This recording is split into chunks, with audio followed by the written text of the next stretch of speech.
who we have coming up next is Chris Edmundson with Web App Security. So with that, we will take care of some of those other prize drawings later on. So thank you for your patience here and welcome, Chris. Oh, thank you, Stacy. Thank you, Rich. I appreciate all that. And congratulations to Brian on winning. That's awesome. Maybe you'll take a class from me. Who knows? That'd be awesome. There we go. Yeah. Hey, everybody. Again, my name is Chris Edmundson. I'm a SANS instructor in the cloud community, cloud security community. And I also happen to be the security operations manager here in Denver, Colorado area, the University of Colorado Anschutz Medical Campus. So I want to start off with a quick poll for you, a question for you. What do you think the cost per record loss might be in a data breach in US dollars, that is? So what do you think? Give me a shout out. What do you think might be the cost? And when I'm not teaching, my typical daily work, I work with a lot of the various parts of the medical school on campus, and I also work in close partnership with our affiliate hospitals, such as Children's Hospital, UC Health, and other hospitals like Denver Health and others in the Denver metro area. So get to work quite a bit in that area. And so looking at the poll, it looks like a lot of people are going for that 250 mark. Hey, go for the highest number, of course, that kind of thing. So well, keep going with the poll if you like. I'm going to go ahead and move on to the next slide and give you the answer, actually. So actually, for those of you who didn't know, what we're talking about here, the why question, right? Why are we doing what we do every day? What's our justification for building a comprehensive security program? And that data, obviously, this PHI or protected health information, it needs to be protected. So Ponemon Institute, if you never heard of them before, related to this HIPAA journal article, it was $165 for those of you guessed right, was the average cost per record lost in a data breach. And that's where healthcare data breaches were the most expensive, overall approaching about $11 million on average. And another important call out here is that most of the common causes for these data breaches are related to phishing and compromised accounts. Probably not a big surprise to you.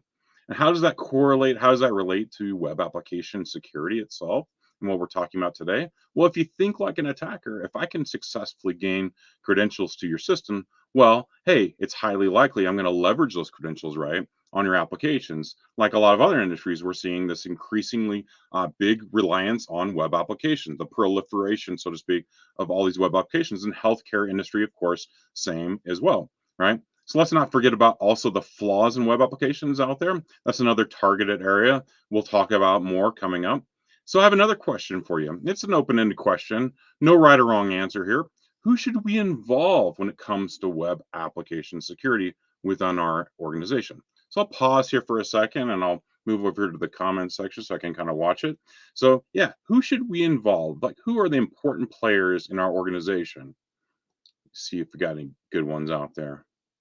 Who should we involve? I'll give you a chance. All right.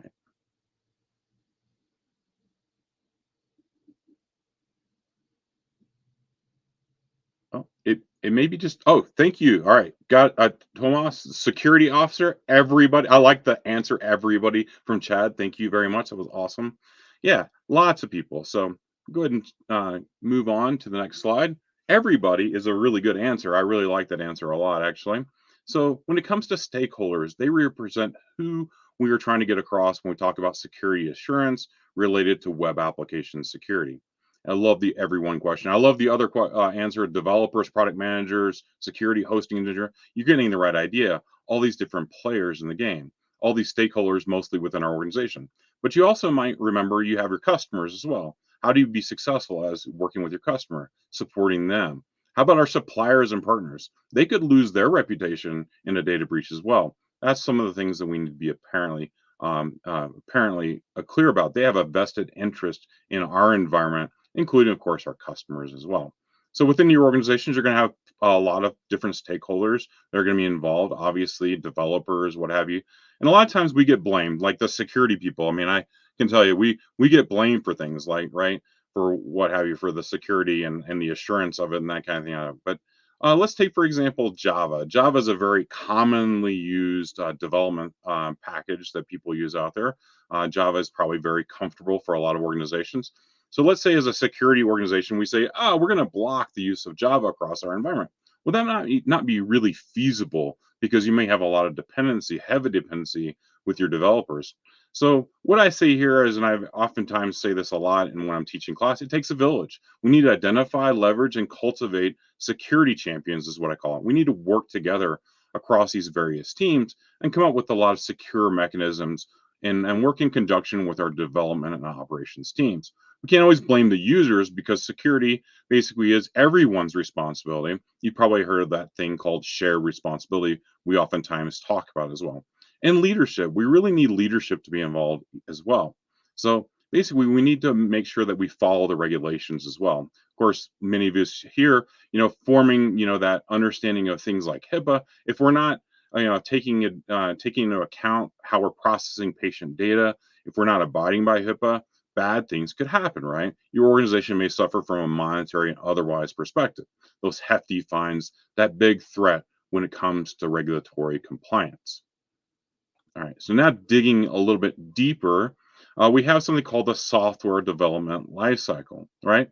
So what is application security all about? Well, in a general sense, it's attempting to find, to fix, and prevent those future vulnerabilities for applications. You probably hear things like shift left, those kinds of things out there. This is this idea for us to get involved as early and as often as possible. Since many of these applications are going to be deployed to a cloud environment, it's probably going to be highly potentially more attack vectors out there, or those kinds of things. And so we have, again, this thing called the systems or software development lifecycle, also referred to the acronym as SDLC, which your organization will probably follow some kind of formalized process. Now, it could be chaotic. Maybe it's really formal. Maybe there's some method to the madness, so to speak, some kind of process that you're following. But in any case, we, the security people, we should be involved as early and as often as possible in these processes. Why, you ask? Well, hey, we want to implement security up front. We want to get in front of these potential vulnerabilities and be able to discover those early on in the process before these applications hit the production environment. So if I'm in the cloud right now, hey, we think, oh, not a problem anymore. It's their responsibility, right? It goes back again to that shared responsibility model that a lot of us follow out there. Now, there's a lot of these different SDLC types of frameworks and what have you out there, methodologies. Agile seems to be the one I see the most popular. It's where you have that Scrum Master, leading your developers. It always makes me think of that good old-fashioned game Dungeons and Dragons when I was a kid, playing that game where the Dungeon Master led you through all those make-believe scenarios, that kind of thing. But basically, there's these common phases of SDLC that you should be aware of. And that's, of course, analysis, planning, design, implementation, testing, integration, all these kinds of things that you should be aware of, and again, being involved with. Now, there's another aspect to SDLC that's grown in a lot of popularity. It's this thing called the continuous integration and continuous delivery idea, this idea of implementing DevSecOps, this idea of the need for speed within the software development lifecycle, bringing new products online quickly and efficiently, basically, is what we're talking about here. Now, with all this agility and awesomeness with CI/CD, well, this also introduces a lot of security threats as well, as you can imagine. Just know, of course, there's a lot of different models out there for you to follow, but the big moral of the story here is you should get involved as early and as often as possible, no matter who you are in the organization, and especially as us as security professionals, building that muscle memory, I call it, through repetition, no matter what model you're using. So I have another question for you out there. What do you think are the high-level key areas for securing your web applications? And so I'll pause here for a second and give you a chance. What do you think the high-level key areas for securing web applications are out there? See what we got.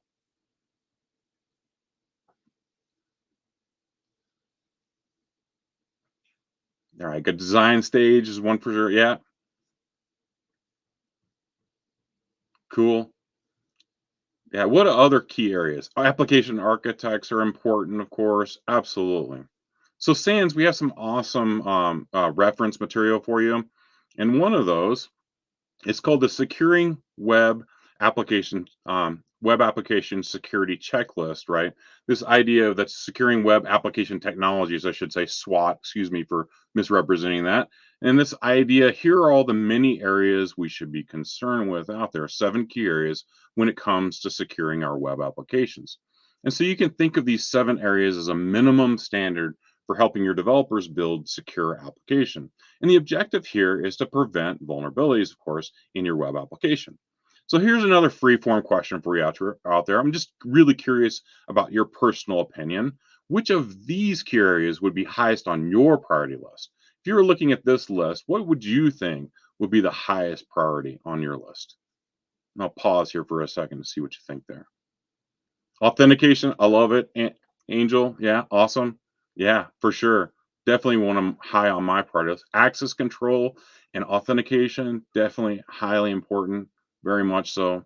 Yeah, agreed, very much so. All these are very important to us. So data protection, absolutely. Gets back to protecting the data we talked about early on as far as the importance there. Input validation, awesome. Yeah, good stuff. Good stuff. No right or wrong answer here, just curious on your perspective. All right, so this is what the securing web application technology or SWAT checklist looks like. There's a handy dandy PDF out there on the website to go through this, but I'm going to walk through the different areas just briefly. Before I forget to say, this is correlated to the common weakness enumeration or CWEs, and these are identifying common source of software flaws out there. And of course, you can go out and look at that, the CWEs that are related to this.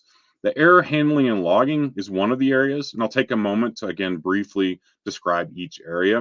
With error handling, probably the most important, be careful not to reveal details about your application, like how it processes data, things like that. You don't want to expose things basically when it comes to error handling out there from your application stack, that kind of thing. Now with logging, simply stated, logs are your best friend. I love logs. They're my best friend for troubleshooting, for investigating, instant response, those kinds of things. But again, we also want to be careful not to log too much, meaning we don't want to put things in like sensitive data in the logs as well, because there's a potential there that they could actually get breached there as well, right? So then also importance of logs, of course, is not allowing the attackers to hide their trail. Very important aspect here as well. Data protection, our next area. Key, of course, is using encryption for our data at rest, data in transit, simply forcing all of our interactions to require encryption, including things like storing passwords, leveraging things like tokenization, reduced data exposure, those kinds of things. Now, configuration and operations, something near and dear to me, is basically oftentimes overlooked. This is where your application is deployed, change management processes come into place, any security testing, hardening of your infrastructure, all those kinds of things. And the one thing that I really enjoy is instant response. How do you handle instant response in your organization? Now, the next one, and again, it's hard for me to prioritize that is, but authentication, very high on my list. It's another very important area to minimize the attack surface, especially when it comes to those compromised accounts and the vector that has. You want a strong password policy, reset policy, those kinds of things. And you want to be really careful here, not disclosing too much again with error messaging. And again, managing and storing credentials come into play here within your application itself, how it works like with a backend database, those kinds of things. Only running with the minimum access needed at that app and business layer to minimize the attack surface as well. Session management, overall controls. This is the overall control of timeliness and validity of access to your application. This usually involves tokens, things like session timeout, using persistence. You may have heard of things like called cookies on your browser, those kinds of things. How are we handling logout? Essentially the life cycle of activity across your application. Input handling, output handling. This relates to things like you probably heard of SQL injection, how we handle encoding practices, all these kinds of things. And last but certainly not least is the access control area of the checklist.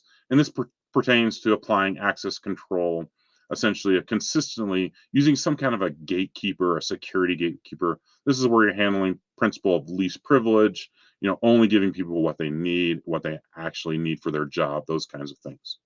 All right. So a lot here to get into. There's a poster link out there. Please go check it out for more detail. Oh, and also there's a second page. It's called the 9 Key Cloud Security Concentration. There's lots of references to many tools if you're interested in those as well. All right. So moving on, we're not done as far as guidance and best practices, we've got some great stuff out there. Free, who doesn't like free, right? And so in many cases, the guidance is really free, with probably the only caveat is, hey, you have to probably provide an email address in some cases. But here's some guidance and best practices from our community. We have the Open Web Application Security Project. You may have heard of them, OWASP. They have quite a few references to guide you with your web application security efforts, including things like their OWASP Top 10 application security risk. They also have the OWASP Software Assurance Maturity Model, otherwise known as SAM. And then they have OWASP, they have their cheat sheets, which are awesome. Great examples out there. So I'm going to quickly show you an example of the cheat sheets. Let me grab my browser here real quick. So this is actually a notification that came out from our friends from CISA, the Cybersecurity and Infrastructure Security Agency, about preventing web application access control abuse. And they talk about this thing called IDOR, otherwise known as Insecure Direct Object Reference. And you might be like, whoa, what is that? That sounds really complex. And of course, you could read what they said here on this notification, but you can also then take advantage of this. And these are those cheat sheets I was referring to. And it's really awesome because it takes you through exactly what IDOR means, gives you some examples here, all the different pieces and parts, including mitigation, which are fantastic from a practicality point of view. So just a brief example here of how you can leverage OWASP and their cheat sheets. So some really good stuff out there. Highly recommend you check them out. GitHub is another example of some free stuff out there. They have what they call their Open SSF scorecard, or Open Source Security Foundation. They provide a lot of great information out there. CIS, the Center for Internet Security, has a lot of awesome benchmarks, lots of great documentation out there for you.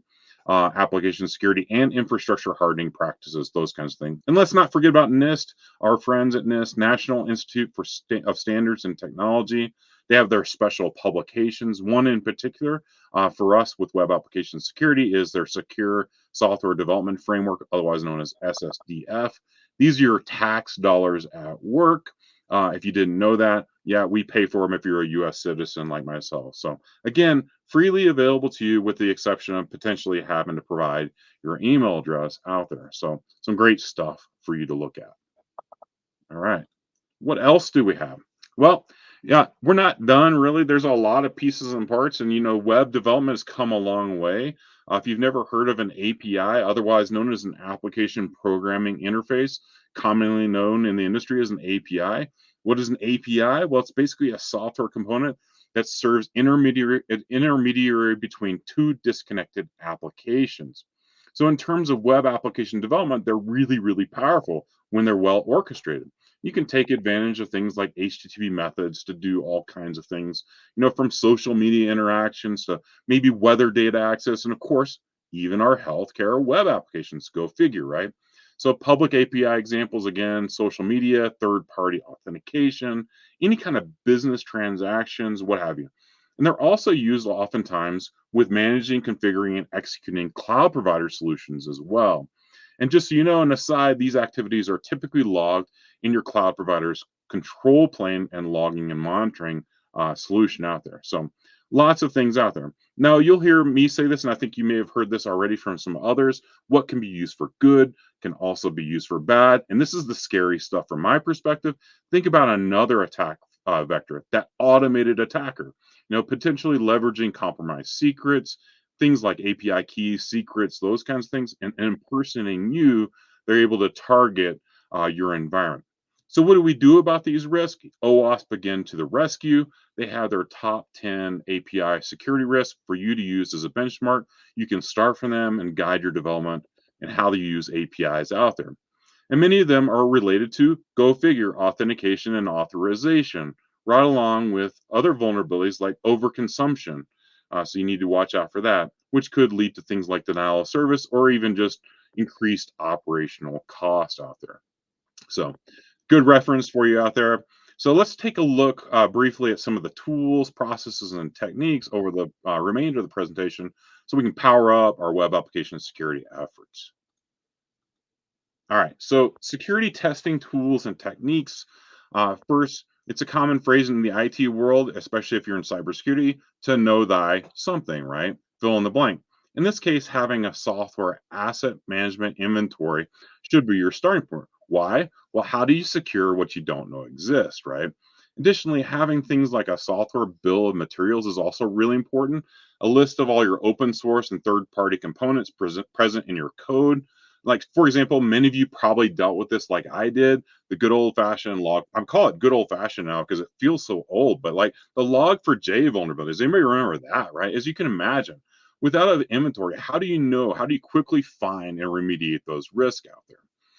These type of supply chain attacks has prompted even the federal government, of course, to issue detailed guidelines out there on how to secure their software. SBOMs are a big part of that effort. So once you know your software, what can you do? We can leverage tools like the static application security testing or SAS tools, and they can scan and report on your code at rest, along with dynamic application security testing. Some fascinating tools out there. DAS can scan and report on your code while it's actually being executed. Another tool, again, going back to our library of tools, is a software composition analysis that can detect your open source software if it's up to date. Are there any security flaws, or do you have any licensing requirements? Those kind of things. And I throw this last one out here because I don't know if people still do this out there, but I love these. This is something called a peer review, cheap and free kind of thing. Get together as a group. I like it because it helps build trusted relationships out there. And again, we go again with this idea of need for speed out there. Some metrics related to this is an example of a visual from our SANS DevSecOps survey I've been involved with the past couple of years. And it's showing basically a key performance indicator here, the average time to patch and resolve critical security risks for systems. And this is based on our survey results from just recently that we had in 2023. For more details, please go out and look at the reference. We have a white paper out there, and myself and Ben Allen, we did an awesome job presenting it just about a month ago or so. All right. So what else do we have to work with? Vulnerability management. Let's not forget about that. In instant response, helping us proactively and reactively. So first, proactively with vulnerability management, that's that continuous cycle where you assess, prioritize, remediate, validate, and improve, right? That's the idea. And it's constant. It's constant that we have to do, both for our web applications and for our corresponding infrastructure. Those virtual machines, those containers, those web and application server technologies, and what have you. Now, I have jokingly say this, but we need to make sure we get the scans in the hands. And what that means is it really important that we get that vulnerability information, the reports, those kinds of things into people's hands that can actually do something. Of course, we want to remember to follow config management processes, QA processes, all that kind of thing, right? And watch for things like drift detection, what changed in your environment, those kinds of things. Now, reactively in instant response, we have to be vigilant, ready for action. In SANS, we use this acronym called PICRL.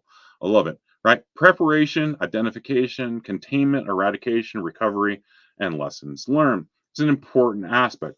And I always joke in my class when I'm teaching, we love logs. Yes, we do. We love logs. How about you? I don't know if I did that very well, but basically, we love logs. Why? They help us with troubleshooting, they help us with fine tuning, and they help us with the lessons learned activity in order to then go out and invest in other technologies or technical and compensating controls that we might need in our environment. Now, what might they be? All right. So first up, policies, standards, and procedures. They're kind of the cheaper things. Well, they're not really cheap. They take a lot of hard work. They're consuming, that kind of thing. But think about how they can help you. Of course, we want to enforce principle of least privilege related to authentication and authorization, for an example, those kinds of things. Only give people what they need. Secrets management, this is a huge one. Like, how do we rotate our passwords, our API keys, any kind of service account credentials, database credentials, those kinds of things. Encryption comes to my mind always. Certificate management, of course, is a part of that. How do we actually deal with things like data at rest and in transit, of course? How do we keep track of those all important keys? Well, we need things like key vaults to help us out. And of course, source code management, where we're actually protecting our source code at all costs. And I always say this in class, we preach this a lot. Please be careful not to expose credentials in your source code. It happens more often than you would think. Things like multi-factor authentication. And then the big ones, the really big technological stacks are the web application firewalls out there, or even the web application and API protection tools can help you mitigate a lot of these things in line. Now, they're really, really effective, but you do need to have a thorough understanding of your application out there. And then you may or may not have heard this one. It's called the Cloud Access Security Broker, or CASB technology. This is like your enforcer, basically, to help you with protecting, things like user behavior, for example. You may have heard of like the impossible traveler kind of thing, those kinds of things. Now, I'll ask another open-ended question. Can you think of other technologies? Because this is certainly just a short list of ones that I'm exposing, but can you think of other technical controls and technologies even beyond this list? Feel free to shout those out in the chat session as well. All right, I'll hold there for a second. Now, one of the things I always enjoy is talking about the future. So the future of effectively, when we've talked about this already today, how do we look in that crystal ball, so to speak? How do we forecast the future? It's a lot of fun. It's fun to dream and dream big, so to speak. Go big or go home, so to speak, right? There's a lot of hype, of course, out there when it comes to AI, of course. That's Captain Obvious kind of statement, since we just talked about that a little while ago. No, for me, I think it's kind of counterintuitive. AI, in the world where many of us have moved away from artificial, I jokingly say, hey, we moved away from artificial sweeteners, preservatives, those kinds of things. So in my opinion, we should be moving something more towards OI, or organic intelligence, right? How many of us go to the grocery store now and buy organic stuff? So OI, that's my term of the day. I don't know if that'll catch on, and it's my, see if it catches on. All joking aside, AI, of course, it can help us be more efficient. Potentially, it can also be used for good and bad, as we talked about before. There's a potential there of a nightmare. I can't imagine an AI-based attack, but hey, think like an attacker again, right? Think like MITRE ATT&CK on steroids, so to speak. The Terminator, going out and generating a bot or a buffer overflow attack against our web application. Yikes, right? For us defenders, of course, remember things like compromised accounts, web application attacks against our healthcare systems. When they're successful, they have a significant cost, going back to square one. Remember the average cost of a healthcare breach approaching 11 million bucks. Yeah, that's another thing. This is another avenue, I think, for AI to help us out. Right along with doing things like leveraging multi-factor authentication across all of our applications. Now, more importantly, I'd like to see DevSecOps. Please go out and check that out on what we've done on the survey. I'd like it to see it become more seamless in our organizations, and I hope that's what the future holds. So, feel free, please check out that DevSecOps survey and the rich detail out there. Now, I'd be remiss if I didn't mention SANS Security, of course. Honestly, in 30 minutes, as you can really imagine, it's really difficult to cover all of this web application security capabilities. I've hit a lot of the highlights, I believe. So if you want more, if you want to dig into the details, so to speak, SANS has some awesome training for you. Maybe you're an experienced cybersecurity professional. You want to better understand web app security. We have SEC 522, the application security class on securing web apps, APIs, and microservices. We have SEC 540, which is awesome. This is all about automation in the DevSecOps world. Now, maybe you're more of a management person. We also have leading cloud security design and implementation, or maybe you just, quite frankly, just new to cybersecurity altogether. There's some great classes like SEC 301, 401, even the class I teach, SEC 488. If you're interested in cloud security, I'd love to see you in a class in the future. I think I'm running out of time, so I'm going to quickly jump in and ask if anybody has any questions. I'll look back at the comments here.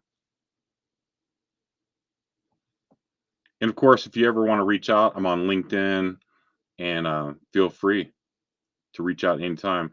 I'd like to also just take a moment to say thank you to all of you for your participation today. I know your time is valuable, and I really appreciate your investment securing our healthcare systems.